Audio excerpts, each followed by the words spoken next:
It is Answers Party Line today for your Friday, November the 9th, 2018. Welcome to winter. We have snow flurries. Our temperature right now is at 12.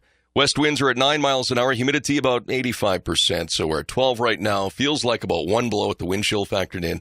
Otherwise, a high today of about 23 and a mix of clouds and some more snow throughout the day into tonight. Probably tonight things will let up a little bit. Partly cloudy tonight down to 8. And then tomorrow 23 with some more scattered snow showers a possibility, but 12 currently. Snow flurries happening. We are in studio with the representatives from the Stearns County Soil and Water Conservation District. In studio, Administrator Dennis Fuchs. We have Nate Hylla, Project Management Supervisor, as well as Tessa Zee, Conservation Planner for the Sauk River Watershed. Good morning, everybody. Good morning. How are you doing, Brad? I'm doing well, Dennis. How are you? I'm doing really good. You look very good today. Oh, thank you. Very healthy, dressed. Yeah, we have a wellness program in our office, and I think it's working. You're taking advantage of it? Yes. That's good. I've also put on a little extra weight for these cold weather conditions. Insulation. Yes. You got it. Well, if you wear something underneath your shirt and just suck in your stomach a little bit, you still look great. Oh, thank you. Thank you very much. You brought some nice folks with this. Yes, we invited Tessa Zee, our new soil conservationist, at our office, and she recently started this summer. And I also have Nate Hylla here, our project management supervisor. And I thought it would be good to have Tessa visit with your listeners and let her explain what she's up to. And Nate will talk a little bit about how we got her here. How's that sound? That sounds perfect. Tessa, how did you become a member of this fine family?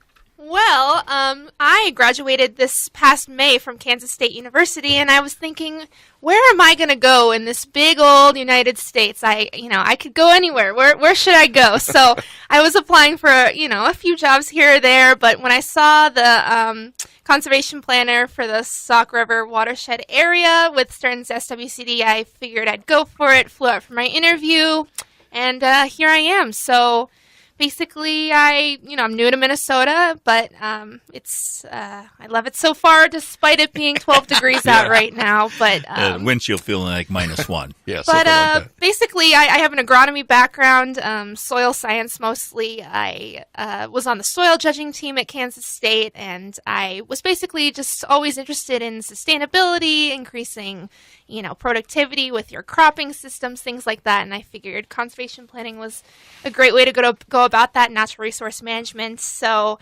what I've been doing since June is, going out on field visits with a lot of different staff. I've been working a lot with Brad Wins, our Godfather. Godfather of conservationists. They call them in the office. But he's been great. He's really been, teaching me a lot. But now, as we're getting in, I've done my conservation planning training. I've done a few other trainings and things like that. Now I'm going to be doing a lot of just jumping right into conservation planning. So I'm looking for producers who, have resource concerns on their land, are interested in conservation practices, and I can help them out, basically. So first of all, this was a position that was advertised nationally, right? Yeah. Yes. Right. Mm-hmm. Yep. So were you involved with the hiring of Tessa, or who does the Yeah, so we actually put together the position description and worked with the funding entities to make sure that we put the position description to get the goals and objectives of the grants that's helping to pay for Tessa to join our team. And that went very well. We had some really good candidates. I was going to say, what I'm going to put, I'm going to maybe embarrass Tessa a little bit, but what made her stand out from everybody else? She had a very good degree, the agronomy and soil science. When you're, especially here in central Minnesota in the Sauk watershed, we have a lot of farmers with livestock, and they need the agronomy. We got a unique blend of soils and challenges to protect our natural resources. And Tessa just did a great job of showing that she's willing to come up here to Minnesota to bear the winter weather and is willing to get the job done. And the word on the street is she is getting the job done. Good. She's been a great addition to the team. Back in about 3 years ago, we received a bunch of federal funding, Brad, for projects. And we don't ever want to leave those funds unspent. So the reason she's here is that Dennis and I had conversations with some folks from D.C. and even the state of Minnesota about how to bring projects into the office. Being able to spend the money, solving the resource concerns here in Stearns County. And we ran short a little bit on some of the planning, some of the initial setup, in terms of getting landowners on board. And so that's one of the reasons she's here, is to help get these landowners, write these conservation plans for these landowners, so that then we're ready to implement when we do get the funding. So then following this, hopefully will be some federal funding dedicated for the Sauk River watershed because of the great work that she's doing. She fits into the office well. I mean, we spent the last week doing some training at the Bowser Academy. She's just, I was also part of the interview process with Dennis, and she's great at, working with people and working with producers, and we could definitely tell Nate, that. you might have to tell the listeners, Bowser Academy, they're probably thinking it's Sha-Na-Na or how to be a Bowser. Or... It is our annual training event, Board of Water and Soil Resources training event for staff. So it's an opportunity for us, number one, to network. And when Dennis is there, you know what he's doing. He's socializing, usually drinking beer. Yeah, I didn't get a chance this year, darn it. But it's a chance for us to network with other professionals across the state. So that's our annual training event. So Tessa's been doing some training, and I've been helping her set up some of her training opportunities. Tessa, I got about 55 seconds before I have to stop everybody, but just quickly, the whole conservation planning part of it, is that a direction that you are happy in going toward, I guess? Absolutely. I think, it's one of the greatest ways to improve our natural resources, to improve the productivity of your farming operation. And so I would really encourage anyone who's ever interested in conservation to reach out to the office. We have technical assistance available, and I just think that it's a great thing to participate in. So when we get back from our break, we'll find out more what Tessa's doing and get an overall update on Sauk River Watershed District. Soil and Water Conservation District involving the Sauk River Watershed. Sauk River Watershed District is one of the partners. So we'll have to talk about the difference between area and district and all that good stuff when we get back to it. I can't wait. Hurry. So that'll help me, be less confused. Thank you, Dennis. It is Chasm Radio. Everybody in studios from the Stearns County Soil and Water Conservation District. We have Dennis Fuchs, Administrator. We have Nate Hylla, Project Management Supervisor. Tessa Zee in studio, Conservation Planner for the Sauk River Watershed. Now, Dennis, you've got the Sauk River, you got the Stearns County Soil and Water Conservation District, you've got the Sauk River Watershed District, and you got the Sauk Center Watershed. Give us the definition of all three of those. What makes them different? Okay, so the Stearns County Soil Water Conservation District is a special unit of state government, and we have no taxing authority, and our Board of Supervisors are elected, and we help the county, Stearns County, with their natural resource protection identified in their comprehensive water management plan. The Sauk River Watershed District is a local government unit that has a board of managers that helps provide priorities of what they need. They also have a comprehensive plan, and they have taxing authority, and those folks usually work on larger projects that cross county lines, such as ditches or flood reduction types of projects. And the stuff that Tessa's working on in the Sauk watershed is just the area. So everybody on the planet Earth lives in a watershed.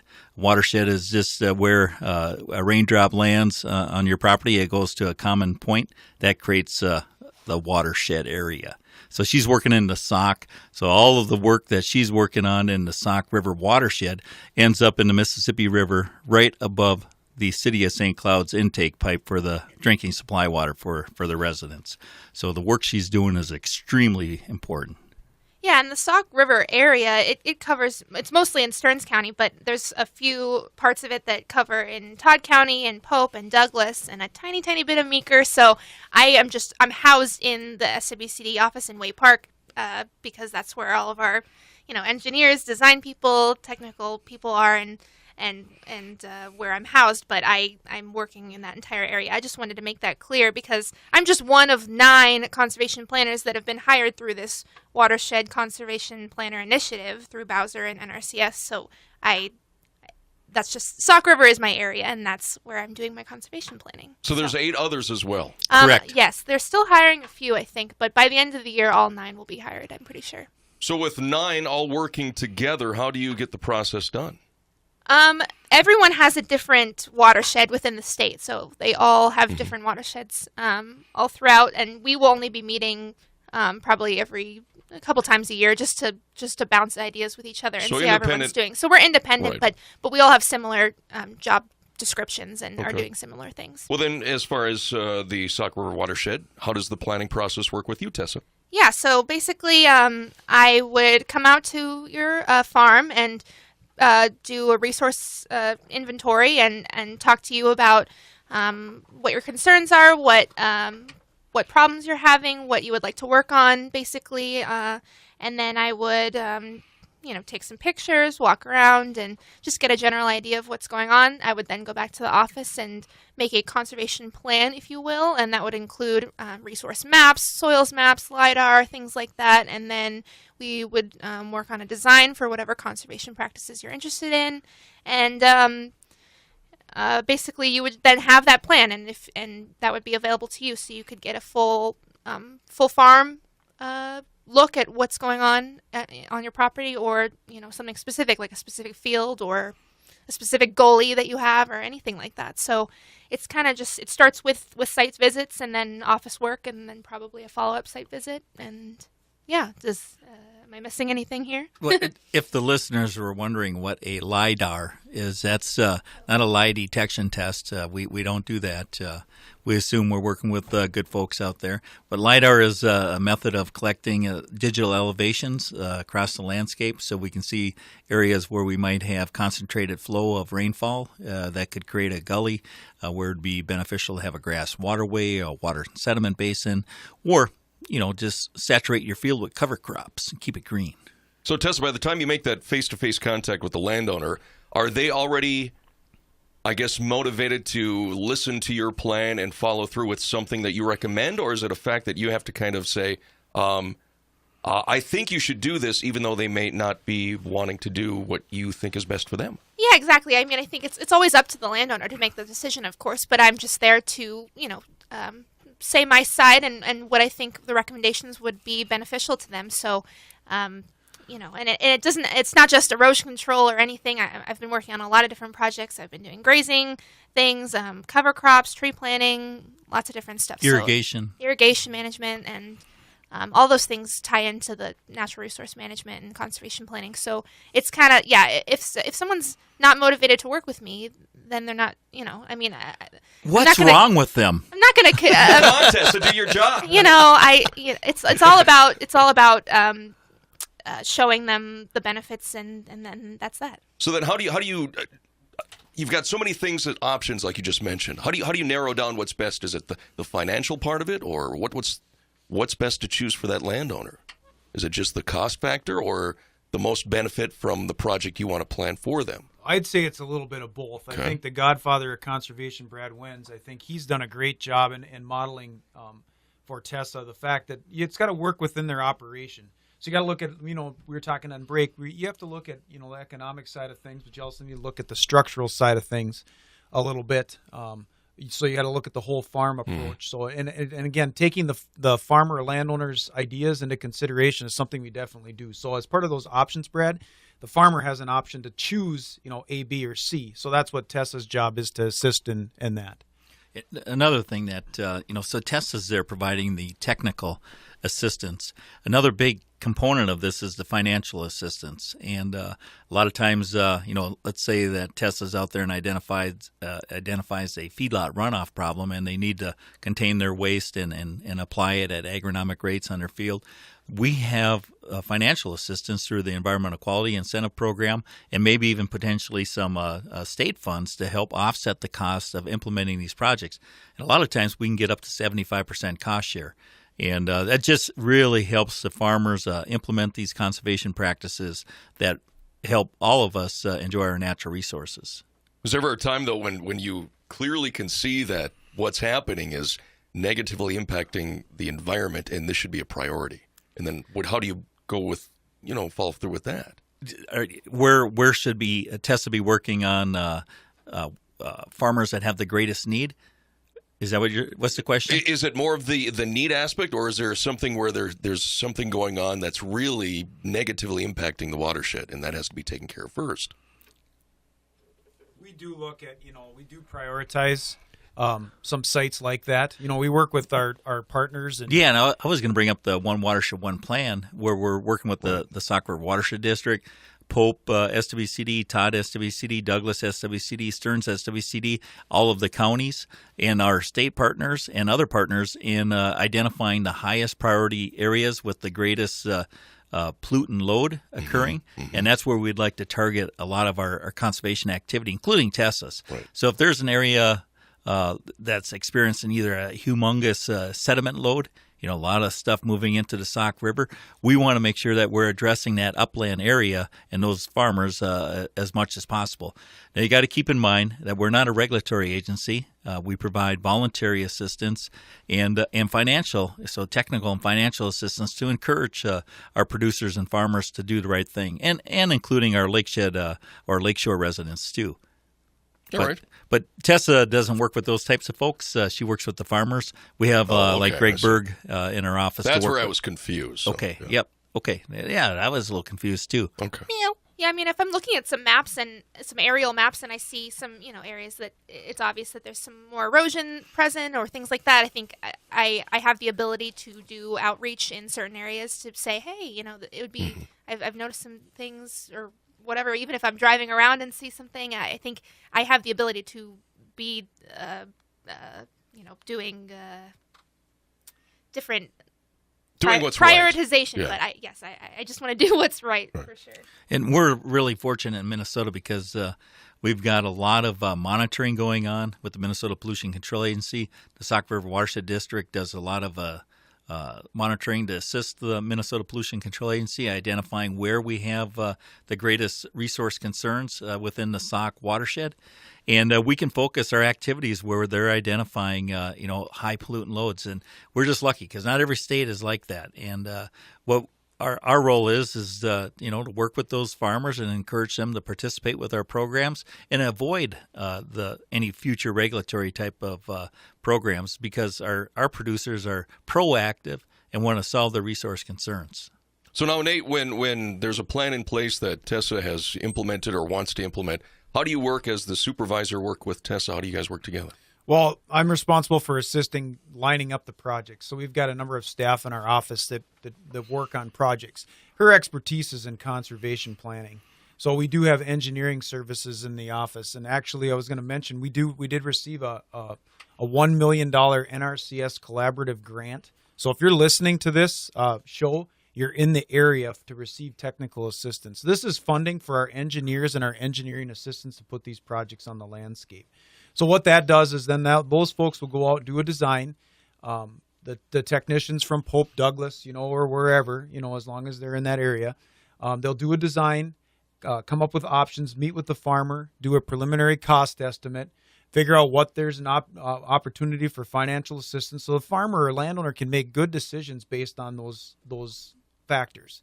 I don't like this project here. Let's move it here. Let's shift it this way. So we're pretty flexible in terms of organizing and working with the farmers to get these projects on the ground. But as far as the prioritization of these projects, we work with the staff to get the projects on the landscape. All the while including Tessa in that whole process. Mm-hmm. Farmers get to know her, so they want to see her on the site as well. So now, Tessa, you've been here since you said June? Or yeah, July? I started end of June. End of June? Mm-hmm. So now from then to now, how many plans or how are things as far as progression, and what have you accomplished and what do you hope to accomplish? Yeah, so I think as far as conservation plans so far, I've probably done... Because we still had to go through the training, and that was a process. Yeah, too, so that took a little bit, but maybe 5 or 6 so far. Okay. As far as site visits, I've probably gone on dozens. I think, especially in the beginning, I was just going out on everything that I could, really to get my name out there, get experience of different conservation practices and things like that. But what I hope to accomplish in the future, obviously, is there are a bunch of conservation plans that I'd like to make, but I think in general I just want to see a difference in our community and in our environment, in the productivity of our landowners. I think any little thing helps, and that will add up over time. Absolutely. So I just want, in my time here in this position, I just want to get conservation practices on the ground. I guess half of your job, Tess, is just, like you said, getting to know that farmer. Absolutely. And the process, the communication to say, hey, I'm here to help. I have the expertise. And how do you convince, because sometimes when you're the new person, whether it's at a radio station or any business, you kind of have to earn that respect. And I don't mean that, you've got the credibility, but to somebody not seeing what you can do firsthand, how do you convince that person? I understand that for sure. And I think it's just been, being friendly, being open, being communicative, and making sure that when I'm going out there and making decisions, I'm always myself, essentially. I don't want to, come off as something that I'm not. And I think in general, over time, as projects get implemented and things like that, I think it'll show for itself for sure. But until then, I want to just make sure that I'm always friendly and ready to go. I guess. Sure. I don't know. I think in our office too. I think we have everybody. As far as being genuine, I think people actually care about the farmer, and I think being genuine in who you are, I think it sells yourself and sells that trust. And when the farmer and the landowner see that we actually care about what we're doing, we care about their operation, I think that goes a long way. And I think everybody in our office, if you come down and visit us, we're all that way. So I think that just carries through.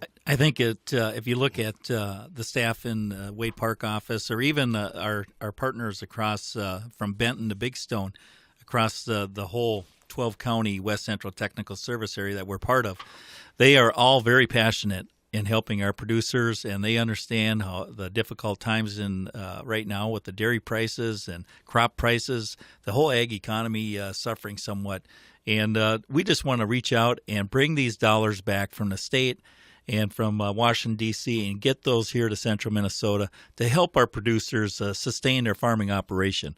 And bringing on a person like Tessa that can provide some of that technical assistance to sit down with you and talk about some of your concerns and identify some alternatives and coming up with a plan, and then also coming up with the financial package. And that's where our group, our team, has also been very dedicated and passionate in bringing these grant dollars from the state and USDA into central Minnesota. One of the examples, Nate, you want to talk a little bit about the bottleneck we were having with farmers that needed to correct their feedlot runoff problems. They have to develop a nutrient plan, and there isn't a lot of nutrient management planners out there. And you want to talk a little bit about? Yeah, we do these projects. We take for granted the financial assistance is there, but when you talk about and meet with a farmer and you say, well, if there's an opportunity to do a comprehensive nutrient management plan, there's technical service providers, which are people that do that service for folks, but they also charge. There's an opportunity to bring in, we brought in $1 million, I mentioned this before, from NRCS to provide assistance for our landowners. So when they go through a project, whether it's a design or a comprehensive nutrient management plan, it costs the farmer nothing. So we brought $1 million to bring those dollars back. That engineering service and that technical assistance costs the farmer nothing. If you went out and had an opportunity to work with an organization, it would cost the farmer money. So this in turn also helps in today's farm economy bring those dollars back and helps the farmer save a little bit of money. You said you brought in that $1 million that grant money.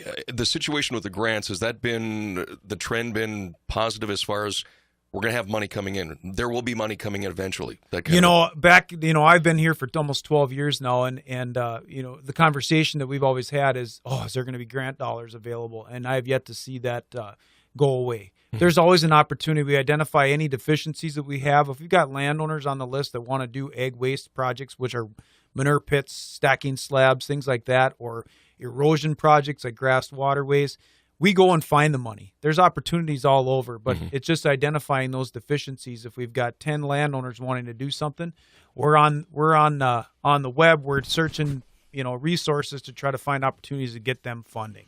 Tessa, when you do the whole conservation plan with a landowner, does the process as far as planning to starting to from start to finish, is there a realistic time, or does it just vary often from plan to plan?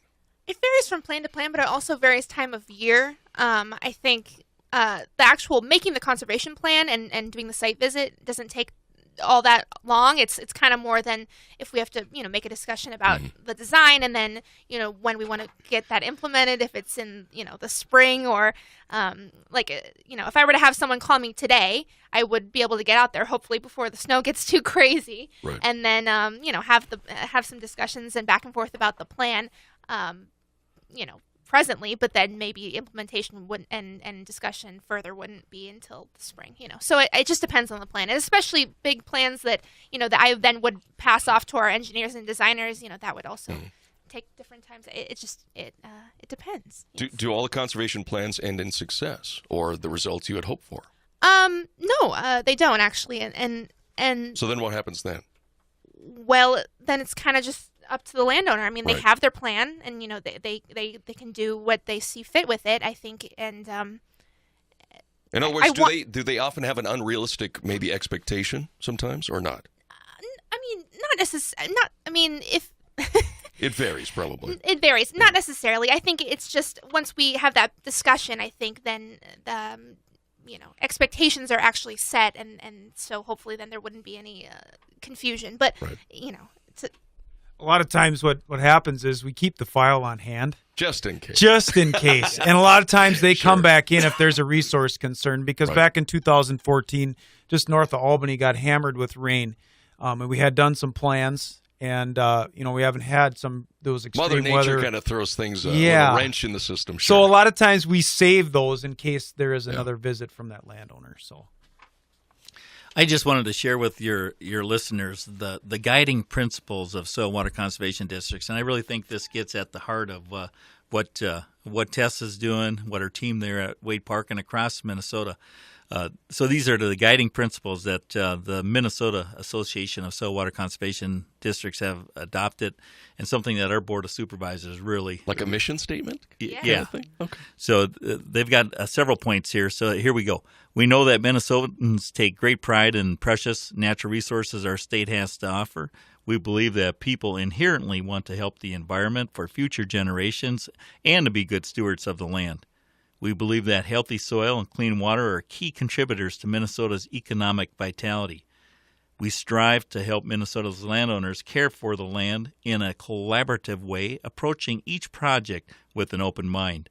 We believe that conservation services must be flexible and customized to achieve the best results. And finally, we believe that conservation work is best conducted locally by people who live, work, and recreate in the communities they serve.